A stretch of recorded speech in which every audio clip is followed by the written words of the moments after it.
Sir आपने साहब बताया कि एचआर तो अच्छा बनने के लिए ये करना चाहिए। एम्प्लॉय कैसे अच्छा बनेगा? एचआर सारी वेलफेयर के लिए अच्छी चीज़ें दे रहा है, फिर भी एम्प्लॉय अच्छा नहीं बन रहा। एम्प्लॉय कैसे अच्छा बनेगा? इस पे एक एग्जांपल देता हूँ कि एक इदारे में मैं था, यही वाली सोच कि जो भी करना है एम्प्लॉय वेलफेयर के लिए करना है, तो उसके बाद ये होता है कि वो एम्प्लॉयज़ तो खुश होते ही नहीं है, वो वाली सोच। तो मैंने ही कहा, मैंने कहा यार तुम लोगों को देखे तो मुझे बनी इसराइल वाले याद आ जाते हैं कि मन सलवा खा के भी जो खुश नहीं होते। ठीक है, तो होने दे, क्या फ़र्क पड़ता है इससे? कोई फ़र्क नहीं पड़ता। काम इतना सा है, हमने तो अपने दिल का सुकून देखना है और अपना काम। एक और चीज़ भी है कि कहते हैं ना, बादशाह से भी ज़्यादा बादशाह का वफ़ादार बनने की ज़रूरत नहीं होती, उसमें आपको परेशानी ही होएगी। बादशाह का क्या, कब उसका मूड चेंज हो जाए। ठीक है, तो सेम यहाँ पे भी है कि आप अपना वो काम करें जो रिक्वायर्ड है इदारे के लिए, आपकी जो भी आपकी जेडी है उसके अकॉर्डिंगली है। हाँ, ये नहीं मैं कह रहा कि कोई और आपको कोई सीनियर काम कहता है तो आप ना कर दें, या आपको कोई रिक्वायरमेंट ऐसी अचानक से अराइज हो जाती है कि जो काम करने का है, जो मे भी किसी और का काम हो, तो सिचुएशन ऐसी है कि वो आपको करना पड़ गया, तो अच्छे मूड से कर दें, अच्छे दिल से कर दें। दिल का तो खैर, दिल तो पागल है, दिल का तो नहीं कहा जा सकता कि अच्छा होगा, लेकिन ये है कि अच्छे तरीके से ज़रूर कर दें। काम करना है, हंस के भी करना है, रो के भी करना है, तो हंस के कर देंगे तो उसका इम्प्रेशन अच्छा रहेगा। आइंदा आप उसको किसी स्टेज के ऊपर जाके अनकैश करा लेंगे। है तो जॉब ही ना, पार्टनरशिप तो नहीं है ना। जब जॉब है तो जॉब है तो जॉब है, तो उसको किसी न किसी स्टेज के ऊपर तो आपके जहन में होगा, या जिसके लिए आपने कुछ किया है तो हो सकता है वो आपके काम आ जाए इसी तरह से। तो सीनियर्स के लिए जब होता है क्रॉस डिपार्टमेंटल कुछ टास्क आ जाते हैं, तो अगर आ गया तो उसको ऐसे करेंगे जैसे आपका अपना ही काम है। इदारे के अंदर इम्पॉर्टेंट जो बीइंग एचआर है ना, वो यही है कि आपकी अपना एंगेजमेंट लेवल है तो सारा कुछ है। अगर आपका अपना एंगेजमेंट लेवल ही नहीं है, मजबूरी के तहत कर रहे हैं, फिर और बात है। एम्प्लॉइज़ को फील कराना पड़ता है। कुछ दिन पहले की बात है, हमारी फीमेल कोलीग ने फ़ोन किया, तो कहती हैं कि उनकी माशाल्लाह 2 बच्चे हैं। बेटा 4.5 साल का होगा, तो बेटी है कोई 2 साल की होगी। तो कहती हैं कि सर बात ये है कि वो मेरे, पता है आपको, 2 बच्चे हैं और मेरी हस्बैंड भी जॉब करते हैं, घर पे और कोई होता नहीं है, तो हमने एक आया रखी हुई थी बच्चों के लिए, तो आया गई है छोड़।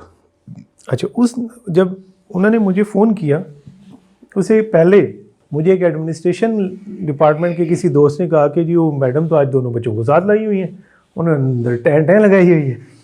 तो ये क्या हो रहा है? मैं सोचे जा रहा बैठ के, यार मसले को हल कैसे किया? भी वो ले भी आई है, लाना भी नहीं चाहिए, एक इन्वायरमेंट है, बच्चे को कुछ अल्लाह ना करे हो जाए वहाँ पे, तो एक हमें ओवरऑल कंप्लाइंस का केस बनना होएगा। करें क्या? इतनी देर में उनको फ़ोन आ गया। मैं अभी यही सोच रहा, तो मैंने उन्हें यही कहा, खैर पहले तो उनका मूड अच्छा करने के लिए मैंने कहा फ़रिश्ता है। कहती हैं क्यों फ़रिश्ता हूँ? मैंने कहा याद कर रहा था, आपको फ़ोन आ गया, आपसे बड़ी कौन फ़रिश्ता है? कहती हैं सर वो फ़रिश्ता तो अपनी जगह, ये शैतान मेरे खाते पड़े हुए हैं अभी, तो मैं इनका क्या करूँ? मैंने कहा कौन, क्या हुआ? कहती वो बेटा है तो आया छोड़ गई है, तो आज मैं लाई हुई हूँ पास। तो मैंने कहा कहाँ है बेटा? कहती है बेटा क्योंकि स्कूल जाता है अभी। तो मैंने कहा स्कूल जाता है, छोड़ गई है, तो फिर क्या करता है? आप तो 5 बजे घर जाती हैं। खावंद उनका जो है वो किसी और जगह जॉब करता है, वो कुछ 6-7 बजे आते हैं। कहती है कि मेरा जो बेटा है ना, वो स्कूल से आगे सिक्योरिटी वाले के पास बैठा रहता है।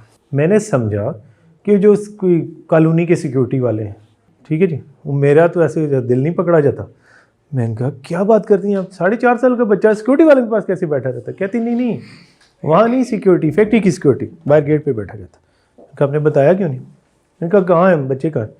कहती पास ही हैं। मैंने कहा इधर ही बैठे। खैर मैं गया वहाँ पे, और वो बच्चे बैठे हुए हैं सारा कुछ जाके। तो जैसे एक बड़ों का होता है, इम्पॉर्टेंट क्या है, एचआर डिपार्टमेंट बड़ापन दिखाएगा तो बाकी लोग रिस्पेक्ट करेंगे, क्योंकि आपने उनसे बड़ी मुश्किल बातें मनवानी होती हैं। तो मनवानी है तो रैपो से मनवानी है, ज़बरदस्ती से नहीं मनवानी। तो रैपो बनाएंगे तो रैपो के लिए एफर्ट करेंगे, ठीक है जी। अब मैं वहाँ पे गया, मुझे तो मौका मिल गया। तो सियासी लोग होते हैं, एचआर के लोग, मैंने जाके बच्चों को पैसे दिए, उसको दिए, क्यूटी प्यारे बच्चे, ठीक है। और साथ उनको, खैर अब वो परेशान तो थी बेचारी, तो मैंने कहा आप क्यों परेशान होती है, एनुअल लीव है आपकी कुछ पड़ी हुई? कहती है। मैंने कहा कर लें, अभी आया जब तक अरेंज होती है। कहती हैं वो दूसरे सारे भी उन्होंने पहले अप्लाई की हुई हैं, तो मैंने तो अप्लाई नहीं की हुई थी, आया तो अचानक छोड़ गई। तो मैंने कहा कोई बात नहीं, आप कल से हाफ डे ले जाओगे। बच्चे को फैक्ट्री नहीं लाना क्योंकि ये बड़ा सेंसिटिव है, और बच्चे को यहाँ बैठा के तो मैं और दुखी होता रहूँगा। तो आपने ये करना है कि रोज़ 2 बजे छुट्टी करनी है, यहाँ से जाना है, बच्चे को स्कूल से लेना है और घर चले जाना। कहती कितने दिन? कहा अब ये तो आप पे डिपेंड करता है कि आप जो है वो करें उनको, और प्लस हम बच्चों के पैसे भी देते हैं उनकी डे केयर के। तो 2 बच्चों के हम यानी कंपनी पॉलिसी के तहत अगर वो डे केयर सेंटर में करवाते हैं तो हम पर किड 12,000 रुपया देते हैं महीने का, और अगर वो घर पे रखते हैं आया शायद तो हम 6,000 रुपया देते हैं। तो मैंने कहा वो देखें आपको वो भी तो हो रहा है, तो कोशिश करें ना कि आप जल्दी अरेंज कर लें। बाकी ये मेरा आपसे प्रॉमिस है कि जितने दिन वो अरेंज नहीं होती इतने दिन आप हाफ डे कर लिया करें, ठीक है जी। उसके बाद हम ये तो मैंने कह दिया, अब जो उनका HOD था अगर वो ना माने तो एक और ड्रामा। वहाँ से फिर मैं उनके पास गया, मैंने कहा जी वो बच्ची आई हुई है परेशान है, तो इसका एक हल ये है कि इसको हाफ डे भेज दिया करें। काम कौन करेगा? वो काम तो सर दुनिया के चलते रहते हैं, आपकी एम्प्लॉई है वो बेटियों जैसी है आपकी, वो बुज़ुर्ग बंदे हैं माशाल्लाह, मैंने रिटायर 1 आध महीने में उन्होंने होना है। तो मैंने कहा सर आपकी बेटियों जैसी है तो क्या वो परेशान है तो आप खुश बैठे रहेंगे? एंड ऑफ द ईयर है, काम है ही को नहीं, कौन से काम ऐसे करने, उनको कन्विंस किया। अब कहने की बात यह है कि वो जो मैं उसको एक केयर शो करा के आया, ठीक है जी, that was a genuine one, कि मैं चल के कुछ 2 फरलांग उसकी ऑफिस उसी वक्त गया, सारा कुछ किया, ठीक है। 2 चीज़ें हैं इसमें, पहली बात कि एक अच्छा जेस्चर था, ठीक है, मेरी तरफ से। दूसरी बात कल कोई ऐसा काम होता है जो उससे HR को पड़ता है, यानी मुझे पड़ता है, तो मैं HR हूँ ना, डिपार्टमेंट है, तो उसके जहन में भी होएगी कि यार मेरा मुश्किल वक्त था, ये बंदा आया था और तो कोई भी नहीं आया था। जो जब हम बात करते हैं ना एम्प्लॉई वेलफेयर या एम्प्लॉई केयर की, तो पॉलिसीज़ की बात करें ना, देखिए पॉलिसी है कि छुट्टियां हैं, लीव्स हैं पड़ी हुई, पॉलिसी है कि हाफ डे भी ले सकती हैं। अब होता क्या है, मैं आगे एक बात करने लगा था कि एक अच्छी खासी में मल्टीनेशनल कंपनी के कोई केस सामने आया, तो मैं उनकी इंक्वायरी कर रहा, तो मैंने उनसे जो एम्प्लॉई था तो उनसे पूछा कि ये पॉलिसी कौन सी है, तो उसने कहा हमें नहीं पता ये क्या पॉलिसी है। मैंने कहा यार MNC है, पॉलिसी नहीं पता आपको? किसको पता है? हाँ जी HR हेड को पता है। HR हेड साहब से पूछा, मैंने कहा ये इस तरह है, तो उसको तो पता ही नहीं है पॉलिसी का, कि उसके ऊपर ये एक आप इल्ज़ाम भी लग गया है कि उसकी इंक्वायरी भी हो रही है, लेकिन उसको इस पॉलिसी का पता नहीं। कहते नहीं सारी पॉलिसी है ना, आए ना मुझसे पूछे, मैं उसको बता दूंगा। जब आपने एक प्रोसीजर बनाया है तो आपका कम्युनिकेट करना तो आपकी जिम्मेदारी है, तो आप बताएं ना लोगों को कि प्रोसीजर क्या है, ताकि वो गलती ना करें। जब एक मशीन लेके आते हैं, ठीक है जी, बाहर से मंगवाते हैं तो मैनुअल मोबाइल लेते हैं, तो मोबाइल के अंदर उसका वो सारा होता है, उसको हम पहले देखते हैं क्या क्या फंक्शन है इसके, कैसे है। तो मैंने कहा यार आपने एक बंदा रखा, उसको पॉलिसीज़ देना कि कंपनी को कैसे उसने चलाना है, और कंपनी को पता होना चाहिए कि बंदे को कैसे चलाना है। तो इसलिए हर चीज़ तो मौजूद होती है, प्रोवाइडेड कि आप एम्प्लॉई को कम्युनिकेट करें। अब पॉलिसीज़ की तो हम अभी लिस्ट देखते हैं कि कितनी पॉलिसीज़ हैं। वो सारी पॉलिसीज़ बनती हैं, पॉलिसी मैनुअल भी बन जाता है, ठीक है जी। जो अच्छे IT डिपार्टमेंट्स हैं जिन कंपनीज़ के, ठीक है, उनके शेयर पॉइंट्स भी होते हैं कि एम्प्लॉई जाता है शेयर पॉइंट्स पे सारी चीज़ें देख लेता है। जो भी नई पॉलिसी बने उसको सारों को ईमेल करें प्लस शेयर पॉइंट पे डाल दें। अब आगे एम्प्लॉई की अपनी जिम्मेदारी है, वो उसको पढ़े, ठीक है जी। प्लस जो ज़्यादा इम्पॉर्टेंट पॉलिसीज़ हैं जिस पे आप ये करते हो कि यार इस पे ज़ीरो टॉलरेंस है, ये तो होनी है, उसके ऊपर फिर आगे अवेयरनेस सेशंस भी रखें। और ये HR का ही काम है ना कि कोई पॉलिसी नई आ गई आपकी से आप कहते हैं कि एक अप्रिसिएशन पॉलिसी नई आ गई, ठीक है, कि जी आपने लोगों को किस किस चीज़ पे अप्रिशिएट करना है, reward and appreciation policy. HR के लोग हैं ना जो दिल करे पॉलिसी बनाए, ठीक है जी, तो आप बना लेते हैं रिवार्ड एंड अप्रिसिएशन पॉलिसी एक, ठीक है जी। अब पॉलिसी तो आपने सोचा HR में है, लोगों के लिए बेहतरी करनी है, लोगों को मोटिवेट करना है, लोगों से काम कराना है, और लोग अच्छा काम करेंगे तो उनको अप्रिशिएट करेंगे, तो कोई रिवार्ड भी करेंगे, आइंदा भी अच्छा काम करेंगे। सोच तो यही है ना। तो आपने एक पॉलिसी बनाने का सोचा, जो भी पॉलिसी आएगी, नाम ही उसके अप्रिसिएशन एंड रिवार्ड पॉलिसी, उसमें एक्सपेंस तो इन्वॉल्व होगा, खर्चा भी होएगा। खर्चा तो डायरेक्टर्स ने अप्रूव करना है या फाइनेंस डिपार्टमेंट ने अप्रूव करना है, एचआर ने तो नहीं। हाँ, कुछ कंपनीज में ये होता है कि वो कहते हैं जी ये एचआर का बजट है, तो इसके अंदर आपको लिबर्टी है कि आप प्ले कर लें, कि कुछ देना है तो दे दें अपनी तरफ से। तो आपने वो पॉलिसी बनाई। आपने क्या किया जी कि पहले तो ड्राफ्ट बनाया, ठीक है जी। फिर क्योंकि रिवार्ड पॉलिसी है, इसमें एक्सपेंस इन्वॉल्व है। अब इसके स्टेक होल्डर्स कौन कौन से, अपार्ट फ्रॉम कि जब बन जाएगी तो एम्प्लॉइज तक होएगी ना, अभी कौन स्टेक होल्डर्स हैं? पॉलिसी का नाम है रिवार्ड एंड अप्रिसिएशन पॉलिसी, ठीक है जी। तो इसके आप लोगों के ख्याल में कौन कौन स्टेक होल्डर्स हैं? स्टेक होल्डर्स का तो आइडिया है ना कि यानी इसके अंदर कौन कौन लोग इन्वॉल्व होंगे। तो ये है जी रिवार्ड एंड अप्रिसिएशन। तो इसमें अगर हम देखें तो कौन कौन इन्वॉल्व होगा? हायर मैनेजमेंट टीम ये होंगे सारे, ठीक है। उनको अप्रोच करना किसकी रिस्पॉन्सिबिलिटी है? एचआर की है ना, ठीक है। अब क्योंकि हम बात ये कर रहे थे कि एचआर तो एक ब्रिज है, एम्प्लॉइज़ और एम्प्लॉयर के दरमियान एक ब्रिज है एचआर, इन्होंने काम करना है। तो अभी ये जो ब्रिज है ये इस तरफ कनेक्टेड है जो हायर साइड है, और उसमें आपके पास आएगा अब फाइनेंस डिपार्टमेंट, बजट अप्रूव करवाना है, डायरेक्टर्स, क्योंकि वो फाइनेंस वालों कई दफ़ा जीएम फाइनेंस ही कहेंगे पैसे ही को नहीं है, तो डायरेक्टर साहब ने कहना है तो उन्होंने कहना बहुत पैसे हैं, तो हमने कहना है तो कहेंगे कोई पैसा नहीं, 1 रुपया भी नहीं। तो जब ऊपर से आएगी तो कहते हैं जितने ले लें सर, मसला ही कोई नहीं। तो इसलिए वो तो आपको करना पड़ेगा सारों को। तो ये है कि उन जितने भी स्टेक होल्डर्स हैं उनको आप लोगों ने अप्रोच करना है, पॉलिसी ड्राफ्ट करनी, ठीक है जी। पॉलिसी का ड्राफ्ट अप्रूव करवाना है। अगर हम देखें तो क्या होगा कि पहले आपने उसका ड्राफ्ट बनाया, पहले तो नीड क्रिएट हुई, यानी जहाँ पे लोग काम कर रहे हैं तो वहाँ नीड तो है ना कि अप्रिसिएशन के, और डिस्कशन में मैनेजमेंट मीटिंग में ये बात हुई कि यार कुछ होना चाहिए, लोगों को मोटिवेट करें, तो आपने एक नीड फील की। सो कोई भी जब आप पॉलिसी बनाते हैं तो पहले तो उसकी नीड फील होती है, तो नीड क्रिएट होगी। अब आपने इसके ऊपर ड्राफ्ट बनाना शुरू कर दिया, तो इसके बाद आपने ड्राफ्ट की स्टेज पे चले गए, ड्राफ्ट भी बन गया। अब ड्राफ्ट को क्या करेंगे? अप्रूव करवाएंगे, ठीक है जी। अब ड्राफ्ट को आपने क्या किया कि वो आपने अप्रूव करवाया, जो इनिशियल पॉलिसी का ड्राफ्ट, यहाँ तक तो बात होगी। और वो ये है कि रिवार्ड एंड अप्रिसिएशन की एक पॉलिसी बनानी, उसका ड्राफ्ट अप्रूव हो गया। अगली क्या स्टेज आएगी? उसका कोई प्रोसीजर अब हमने करना है ना, ठीक है। अब एक जनरल ड्राफ्ट तो बन गया, ठीक है। तरीकाकार क्या होगा, क्या क्या चीज़ें उसमें देखें? Appreciation and reward. रिवार्ड को हमने अप्रिसिएशन के साथ कर दिया ना, कि जो अच्छा काम करेगा उसमें से कि एक टीम काम करेगी, हम कहते हैं कि जी उसका 50,000 रुपया देंगे, 5 लोगों की टीम है, हम 10,000 सबको दे देंगे, ठीक है। हम कहेंगे कि जी कोई ऐसा कोई बंदा काम करता है जिसमें सेविंग है, कंपनी सेविंग हो गई है, ठीक है, और वो उसकी जॉब से हट के है, प्रोडक्शन है, उसमें कोई ऐसा किसी ने आइडिया दिया कि जिसकी वजह से कोई सेविंग हो गई, ठीक है जी, तो उसको हमने इसको अप्रिशिएट करना है और उसको हम रिवार्ड कर देंगे। बेशक वो जितना भी हो, 10,000 हो, लाख रुपया हो, डिपेंड करता है कि किस लेवल की हो। तो वो ड्राफ्ट हो गया, अप्रूव हो गया, ठीक है जी। अब आगे इम्प्लीमेंटेशन की बारी आ गई, तो इम्प्लीमेंट किसको करना है? हमने एम्प्लॉइज़ को करना है ना। अब अगर वो draft and appreciation policy GM/HR साहब के लैपटॉप के अंदर है तो किसको फ़ायदा?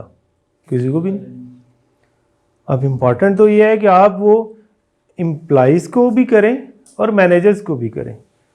मैनेजर्स को वो पॉलिसी आप कम्युनिकेट करेंगे, उनको बताएंगे कि भाई ये पॉलिसी है, और फिर उसके ऊपर फॉलो अप करेंगे कि पॉलिसी बना देना तो इम्पॉर्टेंट नहीं है, इम्पॉर्टेंट तो ये है कि उसको लेटर एंड स्पिरिट में इम्प्लीमेंटेशन भी हो, कुछ लोगों के ऊपर वो अप्लीकेबिलिटी भी हो उसकी, कोई लोग आएँ भी, कुछ को पैसे दिए भी जाएं, कुछ को सर्टिफिकेट्स दिए भी जाएं, कुछ इस तरह का हरकतें होंगी तो लोग मोटिवेट होंगे, अदरवाइज वो नहीं होंगे। तो अब ये है कि वो अप्रूवल के बाद इम्प्लीमेंटेशन स्टेज आ गई। इम्प्लीमेंटेशन के अंदर कम्युनिकेशन है, इम्प्लीमेंटेशन के अंदर अवेयरनेस उसकी क्रिएट करेंगे, लोगों के साथ सेशंस करेंगे, तो ठीक है। अब जैसे तो ये इस तरह की पॉलिसी को तो आप इस तरह लेके चलेंगे। अब आगे फॉर एग्जांपल लीव पॉलिसी है, तो लीव पॉलिसीज़ का क्या है कि उसमें ज़्यादातर तो कोई इतना ज़्यादा इशू है कोई नहीं। आमतौर पे 3 ही तरह की होती हैं, एनुअल लीव है, कैजुअल है, सिक है, ठीक है जी। इसके अलावा अमूमन नहीं होती, या बड़े इदारों में जब होती हैं तो वो भी प्रॉपर कम्युनिकेट होती हैं। लेकिन एक चीज़ इम्पॉर्टेंट वही है कि रेडीली अवेलेबल होनी चाहिए। कोई ऐसा मसला हो जाता है जिसमें एक आपका एम्प्लॉई ये डिनाई कर देता है कि मुझे पता ही नहीं था, मुझे क्या पता कि कंपनी के अंदर शॉर्ट पहन के नहीं आना, मुझे किसी ने बताया। देखिए आजकल के नौजवान हैं, उन्होंने जॉगर पहने, शॉर्ट पहना है, टी शर्ट पहनी, दफ्तर आ जाना है। तो आपने कहना है, गार्ड ने कहना है कि नहीं है इजाज़त, मुझे तो किसी ने नहीं बताया, मुझे तो किसी ने यही कहा। ऑल दो के कॉमन सेंस, लेकिन वो कॉमन सेंस अब ज़्यादा प्रिवेल नहीं करती समटाइम, तो इसलिए वो हो सकता है कि इस चीज़ के ऊपर जो आईटी बेस्ड कंपनीज़ हैं, अब उनका टाइमिंग ही ऐसी है, उन्होंने शाम 5 बजे शुरू होना है, सुबह 5 बजे जाके ख़त्म होना है, तो वो सूट बूट में तो नहीं आ सकेंगे। और फिर ये है कि वो ऐसा भी नहीं है कि जिन्होंने सारी रात काम किया वो सारा दिन सोते ही रहेंगे, सोते सोते तो वो कोई नहीं है। तो इसलिए वो एक फटीक का एलिमेंट भी होता है इसके अंदर, और कंपनीज़ खुद इस चीज़ को फिर प्रोमोट करती हैं। सॉफ्टवेयर हाउसेज़ में चले जाएं या जो कॉल सेंटर्स हैं चले जाएं, तो उनके अंदर आमतौर पे कंपनियों में इतने अच्छे वो गेम के लिए इतनी फैसिलिटीज़ नहीं होती, या लेयर एक्टिविटीज़ नहीं हो रही होती जितनी उनमें हो रही होती हैं। उन्होंने कह रहा रात अब 2 बजे नींद आ रही है, लेकिन काम ये चलो यार एक टेबल टेनिस की ना फटा लगा लेते हैं, ठीक है जी। तो थोड़ा टेबल टेनिस खेल के वो फ्रेश हो जाएंगे, वापस आ जाएंगे। इंपॉर्टेंट क्या है, काम करना है। बट एंड टेबल टेनिस तो नहीं है ना। हमारे जैसे इदारों में उन्हें कहीं यार टेबल टेनिस ले रहे हो, उनका टाइम ज़ाया करोगे, ज़रूरत क्या है, आप काम करो, तो वो नहीं करेंगे। लेकिन आप जैसे आप बात करें तो इस तरह की कंपनीज़ में वो फिर बड़े अच्छे लेवल के ऊपर वो चीज़ें हो रही होती हैं। और ये एक कॉमन सेंस है कि आपने काम करवाना है लोगों से। और यहीं पे एचआर का रोल भी आता है कि ये एम्प्लॉई केयर ही होगी ना, दोनों तरफ है ना, कि एम्प्लॉई एक अच्छा उस पर करें और उस पर बेनिफिट्स भी ज़्यादा मिल गए हैं, उसमें रिवार्ड भी आप जैसी कंपनियों में ज़्यादा देते हैं लोग, क्योंकि जितना वो काम हो रहा होता है तो उन्हीं के ऊपर बेस कर रहा होता है, तो वैसे ही करेंगे।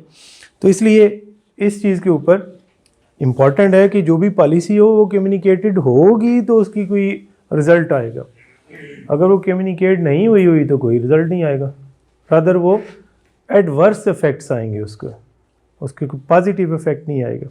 तो अगर हम देखें वैसे आपस की बात है तो कितनी पॉलिसीज़ की कितनी तरह की होती होंगी। पॉलिसीज़ कंपनी में जब बनती है ना तो 2 तरह के इन्वायरमेंट में बन रही होती हैं।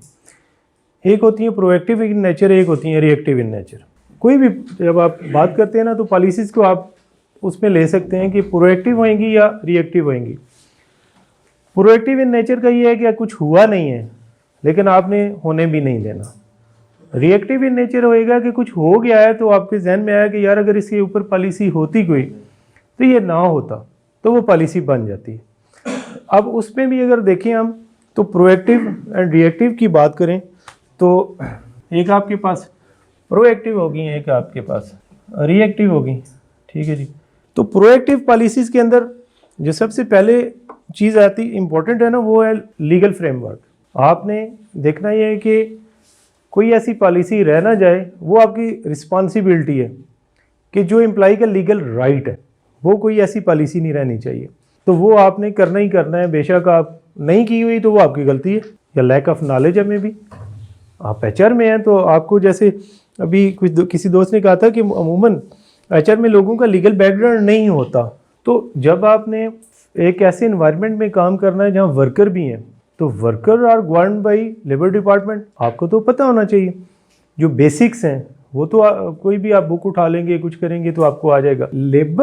जो लेबर है ना, वर्क मैन जिसको कहते हैं, जो लेबर की कैटेगरी में आएगा, तो लेबर की कैटेगरी में कौन आएगा, ठीक है। और वर्कर कौन है, यानी अगर वर्कर को डिफाइन करें तो वर्कर कौन है, सारे।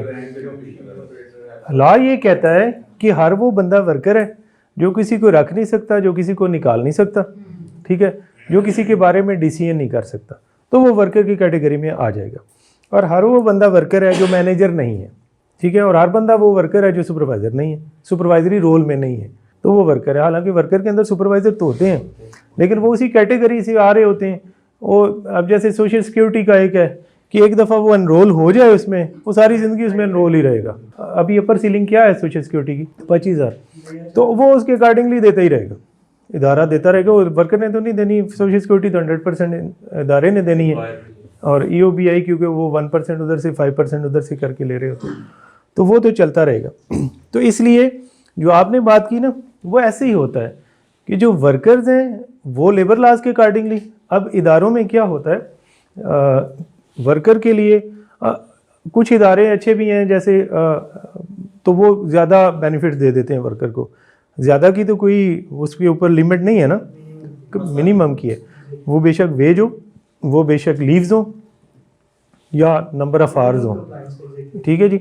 अब कुछ इदारे हैं वो 48 आवर्स आपने करवाना है एक वीक में, तो जो 5 डेज़ वर्किंग कर रहे होते हैं तो 48 तो नहीं बनते, वो 42 43 आवर्स बन रहे होते हैं, तो फाइन विद देम, मसला को नहीं है कंपनी को, तो बंदे को क्या है, वो एक्स्ट्रा आते हैं ओवर टाइम ले लेते हैं, तो इसलिए वो तो नहीं इशू होता। मैनेजमेंट के लिए और रूल होते हैं, मैनेजमेंट वाले तो यतीम होते हैं प्रैक्टिकली, उनको देखने वाला कोई नहीं होता। वर्कर का यूनियन है, वर्कर का लेबर डिपार्टमेंट है, वर्कर का लेबर कोर्ट्स हैं, वर्कर का लेबर लॉज हैं, दे आर प्रोटेक्टेड। मैनेजमेंट के अंदर ज़ीरो प्रोटेक्शन, वहाँ कोई प्रोटेक्शन नहीं होती। वो कहते हैं कि जी ये कोई बेहतर इदारा है तो निकालेंगे, तो कहेंगे यार चलो ये 1 महीने का सैलरी का चेक है तो ले लें, तो थैंक यू वेरी मच, आप कल से ना आइएगा। अदरवाइज कहते हैं कि बड़ी मेहरबानी आप चले जाएं और महीने बाद आके पूछ लीजिएगा कितने पैसे बने आपका। तो औकात तो हमारी इतनी होती है मैनेजमेंट में, एनीवे। तो लेकिन वर्कर जो है ना, उनको बड़ा केयरफुली हैंडल करना होता है, और वहाँ पे कुछ भी होएगा तो इन्वॉल्वमेंट, एक्सटर्नल फैक्टर्स उसमें आ जाएंगी, दूसरी पार्टीज़ आ जाएंगी, डिपार्टमेंट आ जाएगा, लेबर इंस्पेक्टर्स आ जाएंगे। तो अगर आपने अच्छी बना के रखी हुई है तो कोई नहीं रोला, लेकिन अगर नहीं बनाई हुई तो रोला ही रोला। तो इसलिए ये चीज़ देखने की होती है। तो आपने जो बात की ना, तो ऐसे ही होता है। वर्कर को 14 लीव्स हैं उनकी एनुअल, हमारी कंपनी 30 लीव्स देती है एनुअल, क्योंकि COD होता है, वो हर साल ही आ जाते हैं जी। तो जहाँ तक मैनेजमेंट की बात है, तो मैनेजमेंट के अंदर ये है कि आप पॉलिसीज़ जब बना रहे होते हैं तो ऑफकोर्स मोस्टली जो वर्कर के लिए आप पॉलिसी बनाते हैं ना, वो लेबर लॉज के अकॉर्डिंगली होती हैं। इसीलिए कंपनीज़ के अंदर इंडस्ट्री रिलेशन मैनेजर, या अब उसको हम एम्प्लॉई रिलेशन मैनेजर कह देते हैं।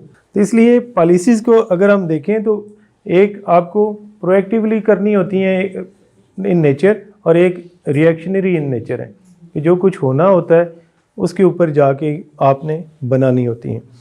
तो इस चीज़ के अकॉर्डिंगली आप कर रहे होते हैं। तो जो अभी तक आज हम अगर बात करें, तो अभी तक जो हमारी बात होती रही है पॉलिसीज़ की एक जनरल नेचर के ऊपर, तो वो ये है कि पॉलिसीज़ ऑफ कोर्स इसलिए होती हैं कि वो सिस्टम ओरिएंटेशन बेहतर हो जाए, लोगों की अवेयरनेस बेहतर हो जाए, लोगों की मोटिवेशन लेवल और डिसिप्लिन अच्छा हो जाए, ठीक है जी।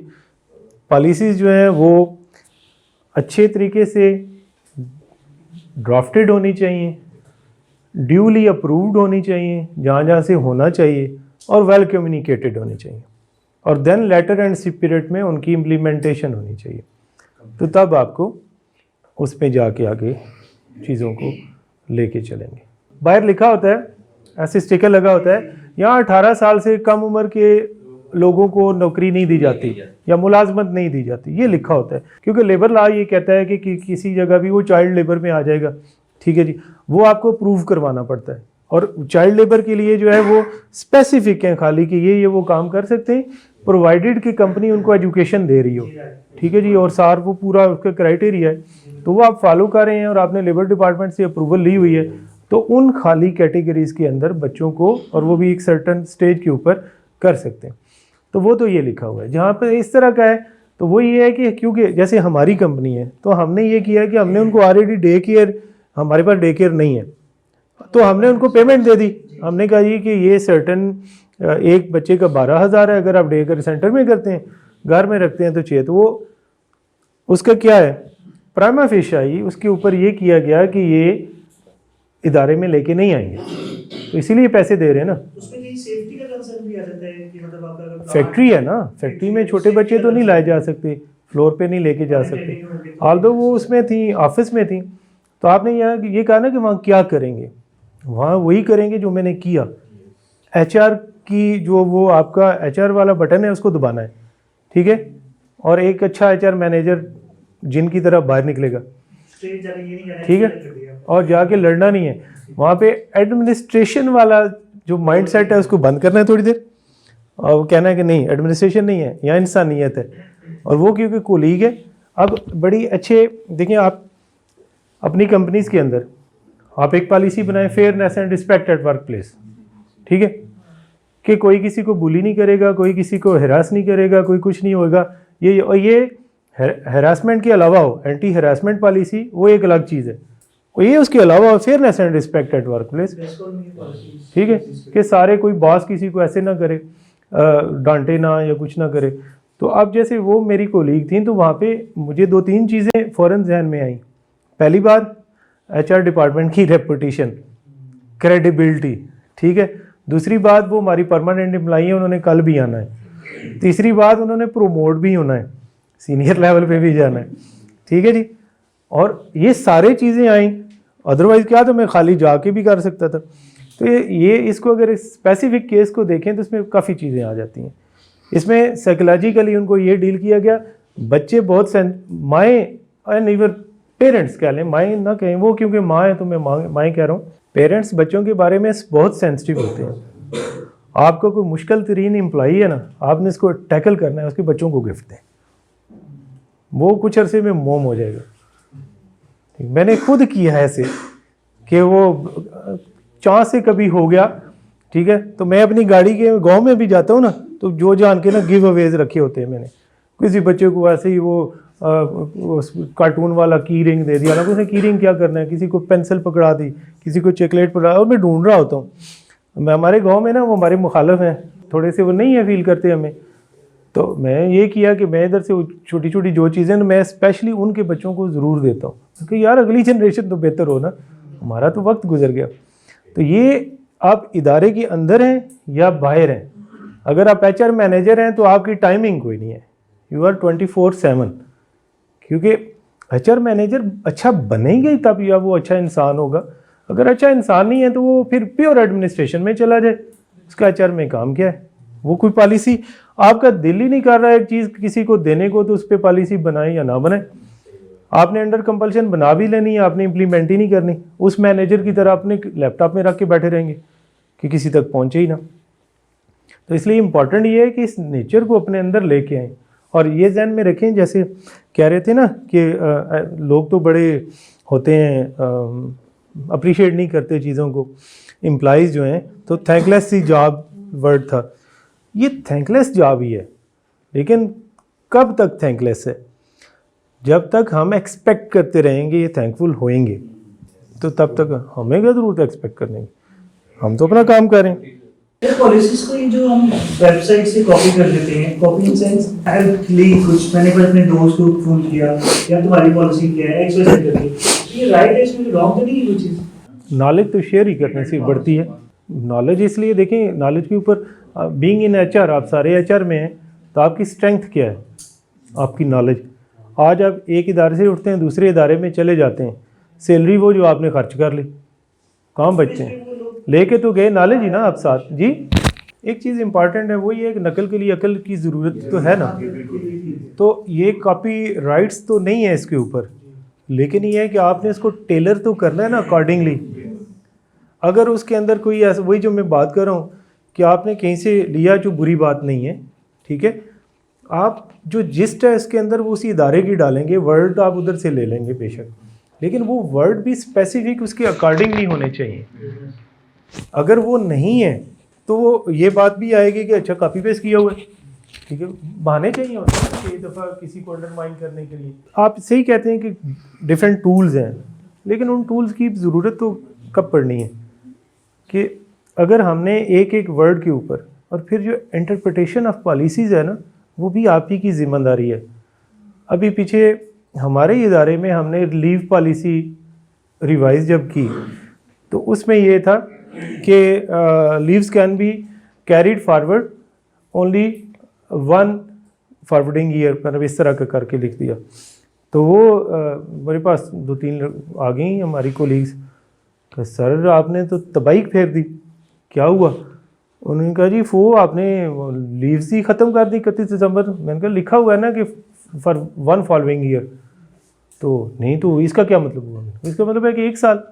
अच्छा, हम तो परेशान ही हो गई कि ना तो आप हमें एनकैश कर रहे हैं, ना लीव फॉरवर्ड हो रही हैं, तो ये तो ख़त्म हो जाएंगी, हमने तो की नहीं हुई। मैंने कहा नहीं, लिखा जो है आप उसको पढ़ लें। तो अब ये है कि जो उसकी इंटरप्रिटेशन है, पॉलिसी है, वो आपने जब करनी है तो उसके लिए इम्पॉर्टेंट ये है कि आपने जो उठाया है कहीं से वो आपको अपने खुद उसको प्रॉपर अंडरस्टैंड करें। बिल्कुल ऐसे नहीं है कि किसी से आपने ले ली, अब मैं हूँ ना सारों के साथ सारी पॉलिसी शेयर कर लूँगा, ठीक है, कोई मुझे उसका इशू नहीं, 1 इदारे की नहीं करूँगा, 10 की कर दूँगा। इम्प्लीमेंट तो आपने करनी है ना, उसको आगे सीधा पदरा अपने अकॉर्डिंगली तो आपने करना है ना, ठीक है जी।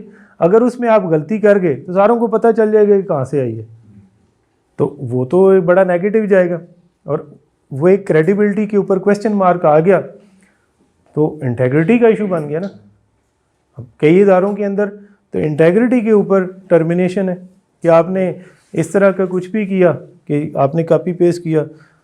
हमारे बड़े सीनियर मैनेजर एक पिछले दिनों तो उन्होंने कुछ अपना डाटा कंपनी की ईमेल से अपने ईमेल पे भेजा, तो आईटी के फिल्टर में वो आ गया, तो सिंगापुर से उनकी इंक्वायरी इनिशिएट हो गई कि आपने जी ये उस पर कंपनी पॉलिसी के अगेंस्ट ये किया है, और अच्छा खासा उनको रेप्रीमांड किया गया। सीनियर मैनेजर थे बेचारे, वो अलग परेशान करते, मैंने एम भेज दी थी, तो एम वाला कई दफ़ा काम गले पड़ जाता है। तो इसलिए ये नहीं है ज़रूरी कि आपने करनी नहीं है, आप कहीं से भी जो दिल करे डाटा ले लें।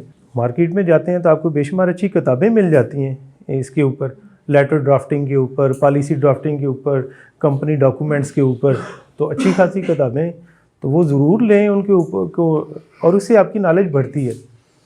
क्योंकि होता क्या है कि ये जो आप डिफरेंट बुक्स पढ़ रहे होते हैं ना, उसका जब आप ड्राफ्टिंग करने लगते हैं ना किसी पॉलिसी की भी या किसी लेटर की भी या किसी मेमो की भी कंपनी के अंदर, तो आपको टेक्निकल वर्ड्स चाहिए होते हैं, वो आपने उधर से लेनी है। फिर आप ये करें, ऑक्सफोर्ड वालों की बड़ी अच्छी डिक्शनरी है एचआर की, वो सिंपल एचआर की टर्म्स के ऊपर ही ऑक्सफोर्ड वालों की डिक्शनरी है, तो वो ऑक्सफोर्ड की एक डिक्शनरी वो ले लें, 800-900 रुपये की आएगी, लेकिन उसको आप वो लगे रहेंगे उसमें हल्की फुल्की रीडिंग, तो आपके पास अच्छा खासा एक वोकैबुलरी का जो एचआर की स्पेसिफिक वोकैबुलरी है उसका एक आपके पास एक अच्छा खासा बन जाएगा ज़खीरा। तो इस तरह का तो करना पड़ेगा आपको अगर आपने आगे जाना है तो। वैसे तो कोई नहीं, एचआर का तो एक सर्टन आप करते रहेंगे तो करते रहेंगे, तो मसला नहीं है।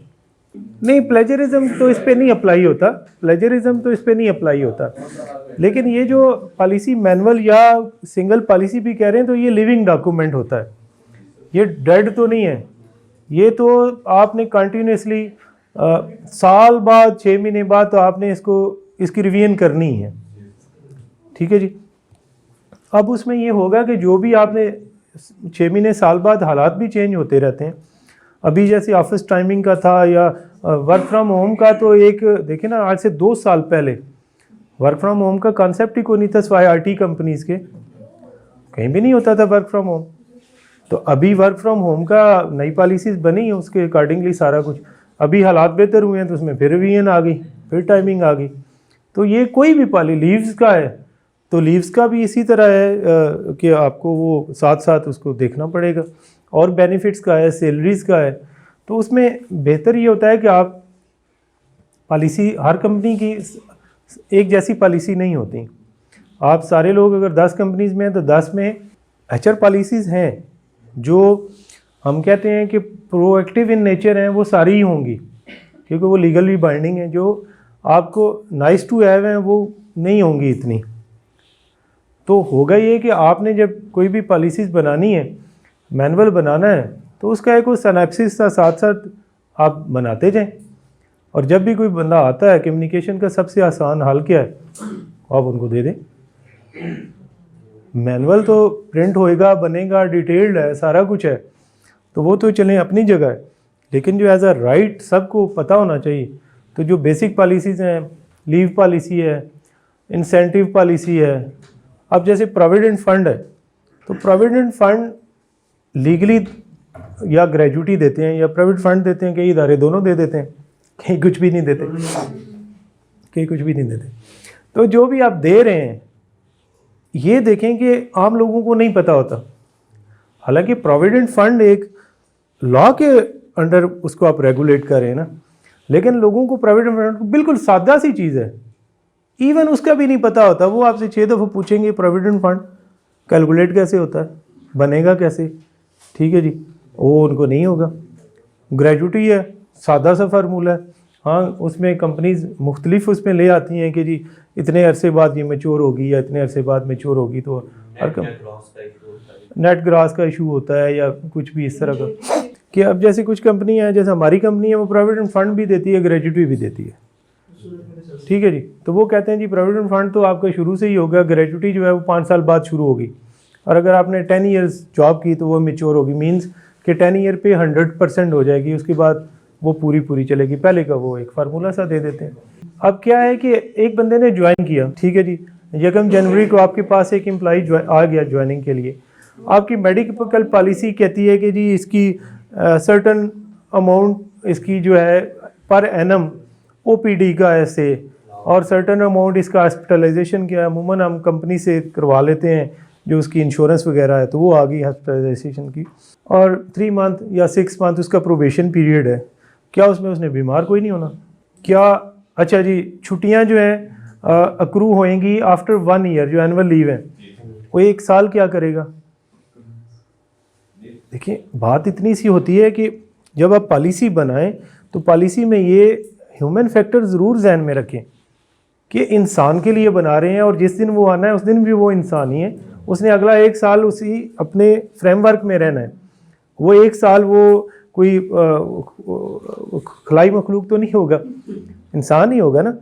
तो इसलिए जहाँ भी आपका बस चले, बीइंग HR मैनेजर, और पॉलिसीज़ पे चल ही जाता है। जब आप सीनियर होंगे मशवरा तो दे सकते हैं ना अपने डिपार्टमेंट में, सीनियर्स को वर्क करते हैं कि जब आपका कोई ज्वाइनर आता है प्रो डेटा बेस पे कर लें कि चलें जी एक से के 1,20,000 OPD है साल का, तो 10,000 महीने का हो गया ना। तो अगर वो 3 महीने बाद बीमार हो जाता है, अल्लाह ना करे, तो आप कहेंगे तो चलो इसका 30,000 तो बनता ही है, आज भी छोड़ जाए अगर, ठीक है। सेम इज विद लीव कि अगर आपने साल बाद उसकी अक्रूवल, जो अक्रूड लीव्स हैं जिनको हम कहते हैं कि अर्नड लीव्स कहते हैं, ठीक है, कि ये होगा ये साल, तो उसको वो अगर दे देते हैं तो साल बाद कटी छुट्टियां तो कोई भी नहीं देता। तो आप साथ साथ कोई एक आध आती है या कैजुअल सिक है ड्यूरिंग प्रोबेशन, तो कई कंपनीज का मैंने देखा बड़ी सख्ती करते हैं, वो एक छुट्टी भी कोई करेगा डिडक्ट कर लेंगे, कहेंगे जी ड्यूरिंग प्रोबेशन तो अलाउ नहीं है। तो ये है कि मेडिकल पॉलिसी की अगर बात कर रहे थे ना, तो वो भी, या लीव पॉलिसी की बात है, तो वो आपके हाथ में होती है। ऐसा नहीं है कि कोई आपको मना करेगा, मना कोई नहीं करता। अगर आपके पास पावर है इस लेवल पे, आपकी सीनियर्स डिपार्टमेंट के अंदर एक कोहेसिवनेस है आपकी आपस में, तो सही है। और जब आप ओनर्स को, डायरेक्टर्स को उसके फ़ायदे बताते हैं तो डेफिनेटली फ़ायदे तो ज़्यादा है।